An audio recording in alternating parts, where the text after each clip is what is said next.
So this is gonna be again about sleep. Keep watching.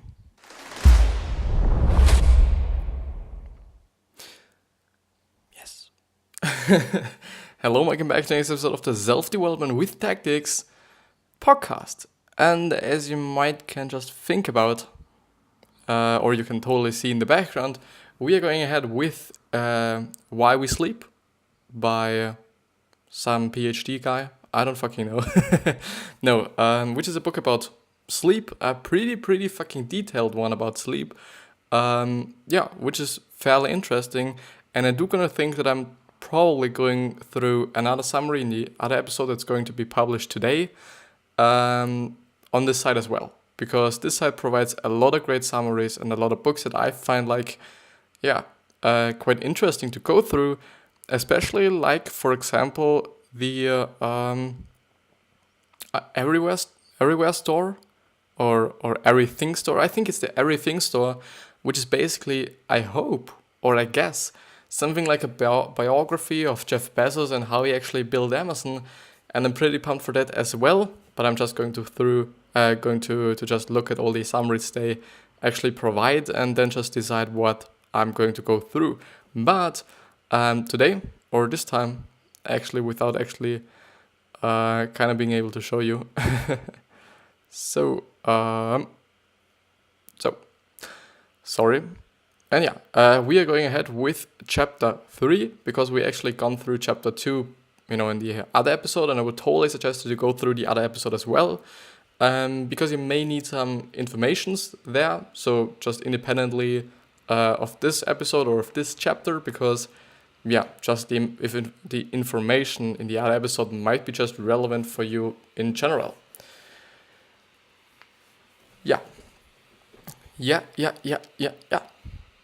I think we're going straight ahead with chapter 3 and defining and generating sleep, time dilation, and what we learned from a baby in 1952. I do hope I may be a little bit, I think that's right. I think that's good. Maybe the microphone a little bit in this direction. But so sleep cycles last 90 minutes, starting with NREM, then transitioning to REM sleep. In total, there's an 80-20 NREM-REM sleep balance, which is fairly interesting because often it's either 33, 33, and 33, or it is 80 and 20%. This is so often, and it's just incredible to see that it is so often. It is so often this kind of balance or this kind of percentage balance. So the NREM is hyperthesized,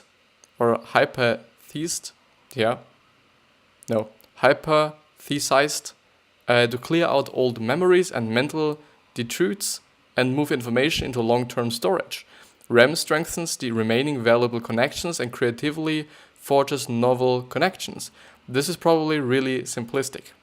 When recorded by EEG or NREM, NREM is characterized by slow 3 to 4 Hz waves that propagate far from the cortex to the back of the brain. So cortex is basically a part in the brain, if you didn't know that. So I think there's the neocortex, and I think this should then be the part of the cortex. I don't know. I'm not a scientist. I'm sorry.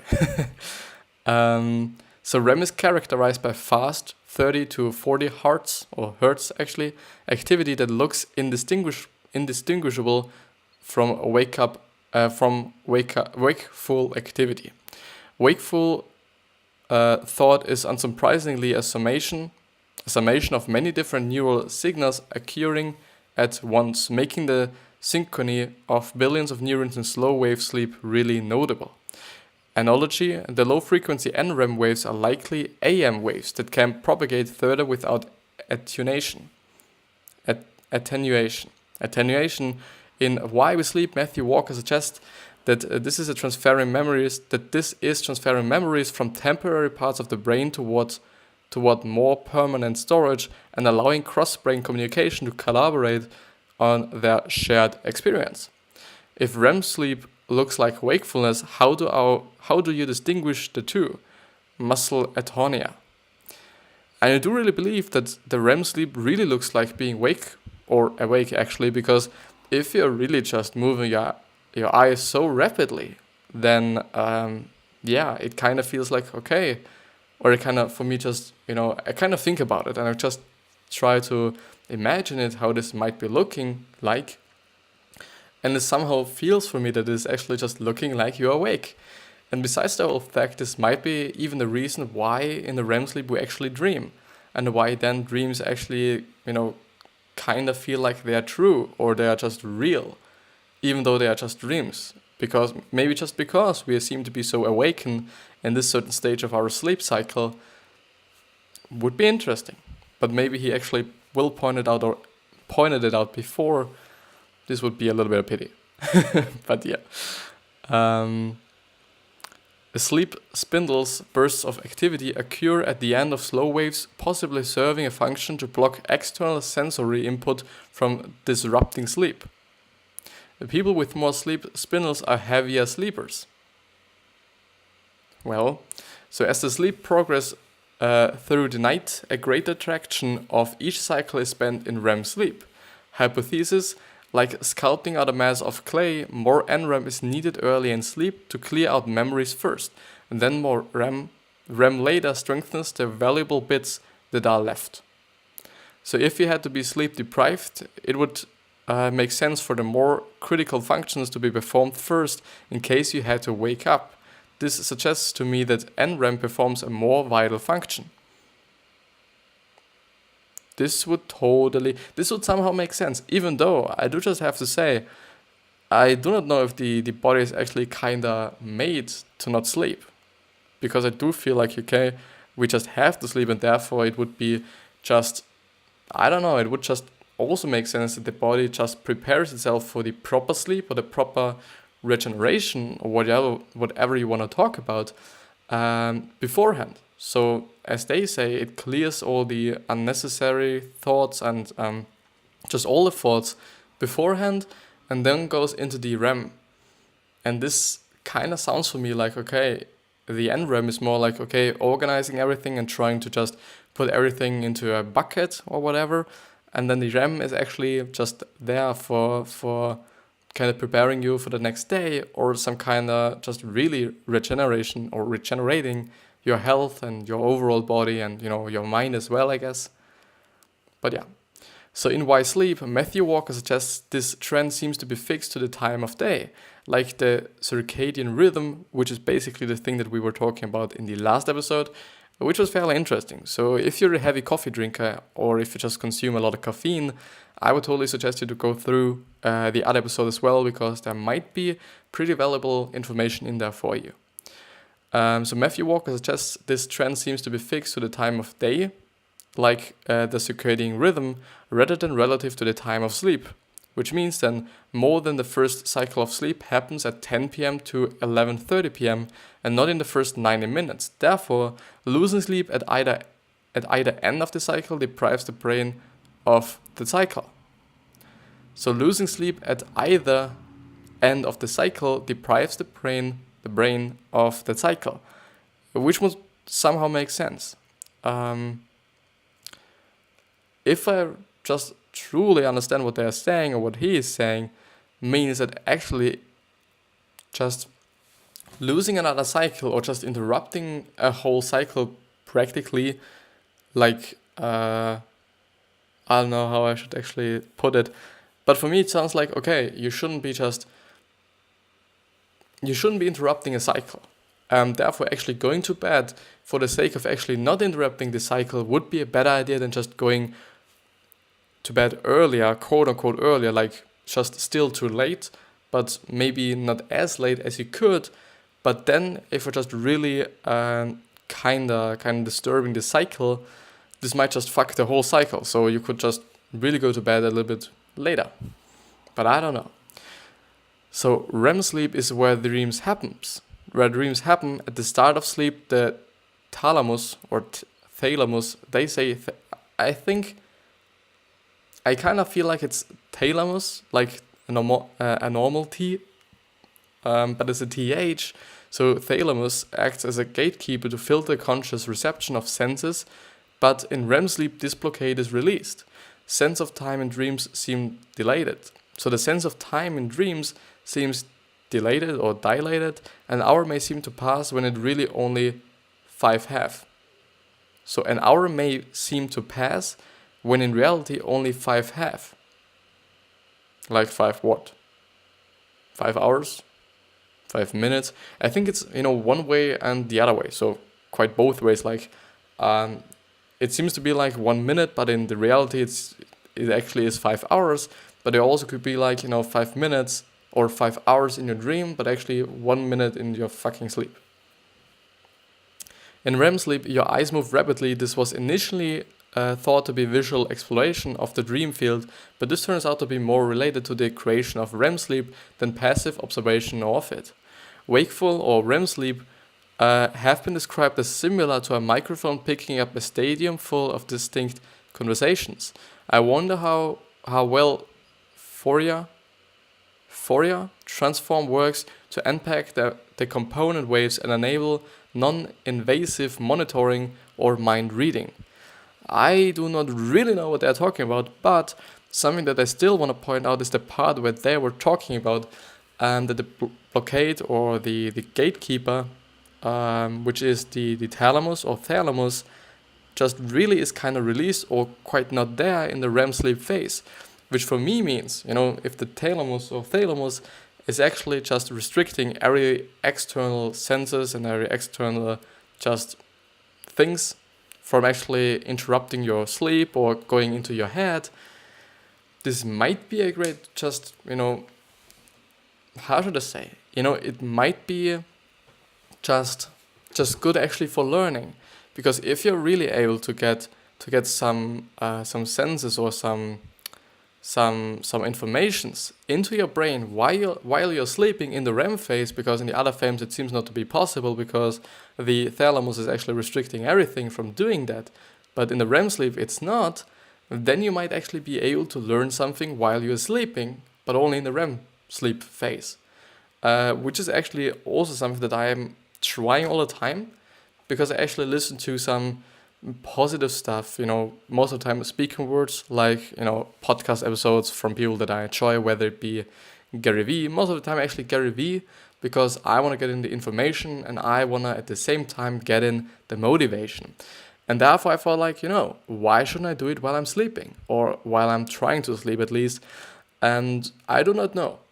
And also to improve my English. I thought like, this would be actually a great idea to actually listen to some English stuff so that my mind somehow gets more into speaking in English or just translating everything automatically in English, which would be great for me. But I don't know if this is actually something that improved my speaking or my knowledge or my motivation. I don't know, it could be. So I'm just still, will keep on trying it out, especially also because it somehow, your brain and or your ears or your senses in general seem to pick up certain things that aren't actually there while you're sleeping. I do not know if you have noticed this, but you often do seem to hear some noises, just very, very silent ones that get incredibly loud, whether it be a clock, ticking or, whatever it may be. These things seem to be very, very loud and very, very just pissing you off, at least for me. And I kind of feel like through listening to something, this somehow stopped, because this somehow just really is a little bit louder, or there's something my brain can concentrate on to not really just pick up all the noises and all the clicks and, whatever they may be, so that I'm just, having a better sleep, or I'm not that disturbed or not that just, maybe even fearful, just hearing all the fucking sounds all the fucking time is totally not something that I just like. So therefore it might help you as well. So maybe we'll just try it out for the sake of maybe even more reasons. So not only the language and or information or knowledge, but also just to sleep better. But yeah. Chapter 5, Ape Bats, Dinosaurs and Napping with Half a Brain. Who sleeps, how do we sleep, and how much? Sleep is presented in all animal species, even in invertebrates, whatever they are. And bacteria that survive for longer than 24 hours have circadian-like rhythms. Invert the question: if wakefulness is damaging to the body and sleep recovers it, why did life ever bother to wake up? Naturally, you can't reproduce when you're sleeping, among many other activities. So what the fuck? Naturally, you can't reproduce when you're sleeping, among many other activities. I think he just wants to say, okay, while you're sleeping, you basically cannot do anything else than just sleeping, which is definitely a pretty bad thing for your productivity, which was definitely like the case, 100, 200, 500, 1000 years ago for the really, early peoples. And it is for us just a great problem, I would say, because if I wouldn't have to sleep, I guess I just, would have way more time, and everybody would have. But yeah. So the amount of sleep per day varies from 5 hours or 4 hours in elephants to 19 hours in bats. There are no strong correlations between animal characteristics and amount of sleep, though brain complexity relative to body size increases sleep. Which means that elephants are extremely dumb. So among animals, REM sleep occurs only in birds and mammals. The independent evolution of REM sleep, different phyla, it is PHYLA, suggests a critical function that NREM cannot accomplish, or that REM is more efficient at accomplishing. Interesting animal sleep patterns. Cetaceans or Asians, dolphins or whales sleep with half brain at a time, which was, I guess, just the thing that I was talking about yesterday, which is basically that they actually do not get into the REM sleep because they would drown. Makes sense. And before I just actually knew that, I actually wasn't quite thinking about it, but as I was thinking about it, I was like, wouldn't just all the fish just drown if they just sleep? But then, actually, you can see, okay, they're sleeping with a half brain at a time, or with half a brain at a time. And they also don't have REM sleep as formally defined, since the muscle tonia would prevent swimming, but they may have some harder to detect REM variant. I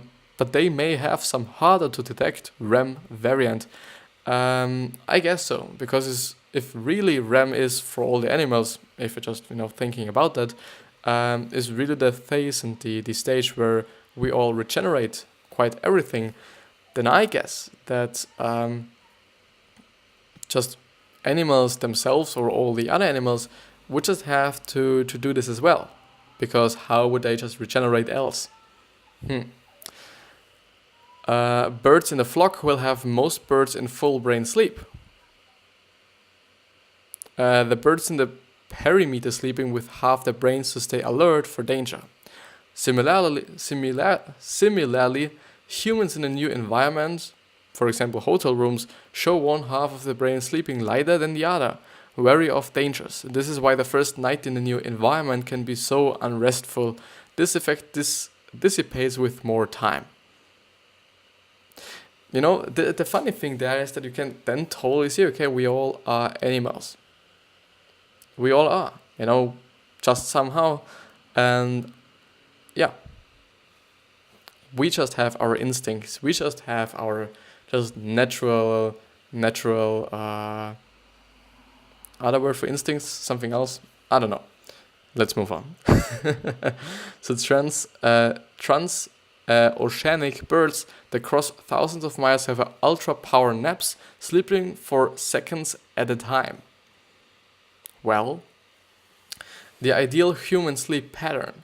Native pre-industrial tribes show a biphasic sleep pattern with 7 to 8 hours a night and a 30 to 60 minute nap in the afternoon. At night, they sleep 2 to 3 hours after sunset, awakening around dawn. This makes total sense for me, and this was actually also one of the things that I was talking about or thinking about in my just leisure time, and most of the time I'm actually talking or thinking about certain things when I'm just actually willing to go to bed. Then my brain really starts to just think about things and just really starts to bother me. Some sort of no, but I really truly know, and I think this is just something that a lot of people will think and a lot of people will know actually, is that all the lights we have, whether it be the light above me, like the light from my room, or all the other things, actually prevent us from actually having our natural patterns. Because I really guess that if we all were these Asian kind of people, we would actually go to bed when the sun sets, just in the evening or in the night or whatever, which totally makes sense, because if we have no light, what should we do? And the whole day would just be about, okay, what are we gonna do to just really prevent us from not dying in the night, or actually find something to sleep there? Therefore, I really think, okay, we would just go to bed when the sun sets, and we just would wake up when the sun rises. The thing there is that this then would show you, okay, which is basically something that I've read somewhere in a book about health and Asian methods to actually just be healthy, some kinda, and to actually just also be a doctor. So the Asian doctor principles aren't actually the same as our Western principles, which was basically kind of the topic the book was all about. And they was telling me, or they was standing in, that we actually should sleep way more, or at least a little bit more, when it's winter or in the winter times than in the summer times. And this would totally make sense if you consider that in the just in the winter times the sun sets very, very early, and pretty much the sun sets very early and rises pretty late, which means that you basically have more time to rest or more time to sleep. Does this show me something? I don't know. I do think, I don't know. They sleep 2 to 3 hours after sunset, awakening around dawn.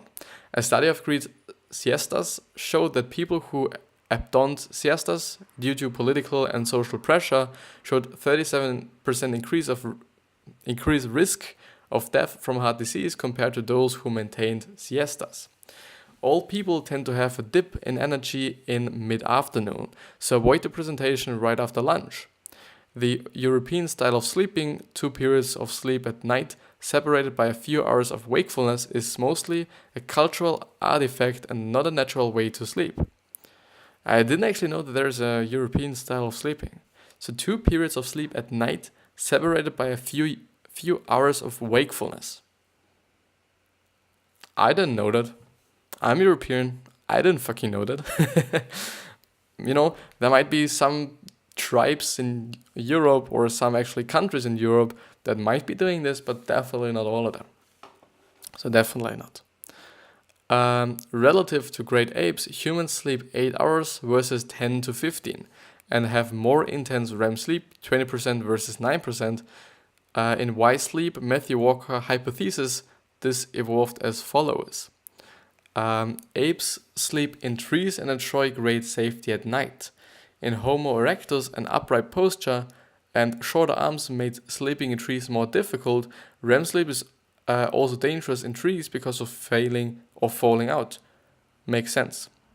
Production of fire enabled early humans to ward off predators and parasites at night, but danger still lurked, so humans who could sleep more efficiently for less time were selected for.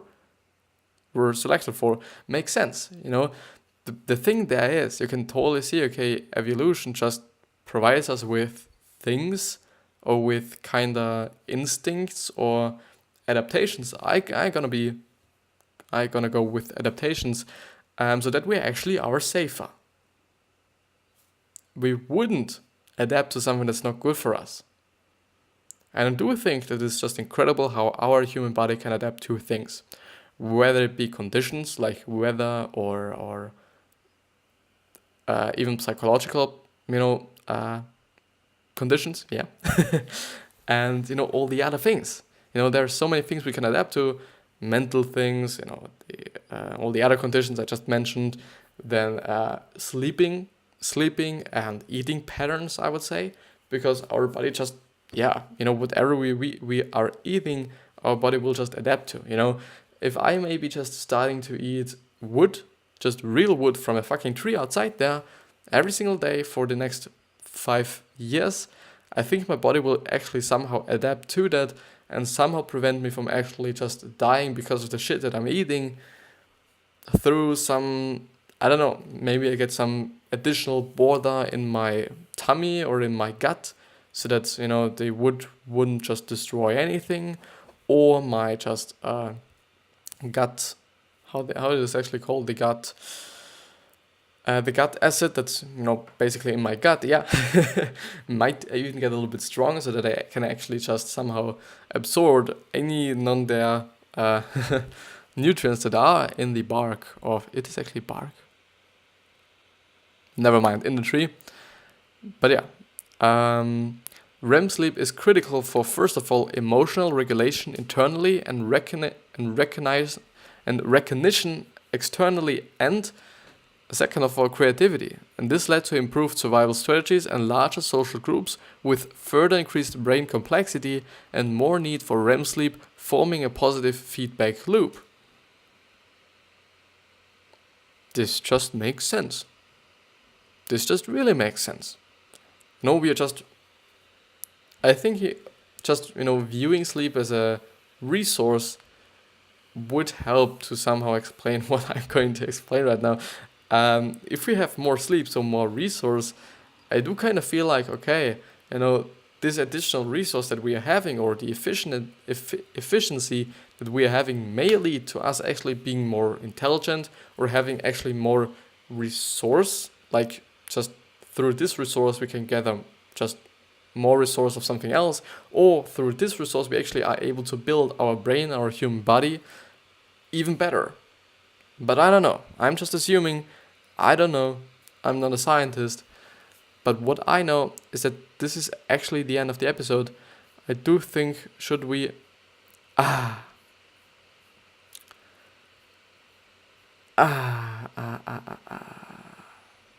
No, I'm not gonna go through the next one, but yeah, this is the audio screen. I actually should somehow change the picture that's in there. Maybe we'll do this right now. Or would then just the whole episode fuck? No, yeah, a little bit like this. So this was the episode of sleep. I do think that you somehow got something out of it. It was somehow very, very scientific at the beginning. I do hope that I could have added or was able to add something to the actual episode itself, or to the actual knowledge itself. I really hope so. And yeah, I wish you the best health, wealth, happiness, and success. But still, don't forget to think about how you're going to be remembered. So quite your legacy, if you want to think like this about that. Or actually giving back to the people, and actually giving back to the people, because giving back to the people is important no matter if they have given you something or not. Just give something back to the world, because you have gotten a life, and you have gotten maybe even a very beautiful life if you're in North America or Europe. Yeah, with that being said, I hope you have a wonderful day, and I'll see you hopefully in the next episode.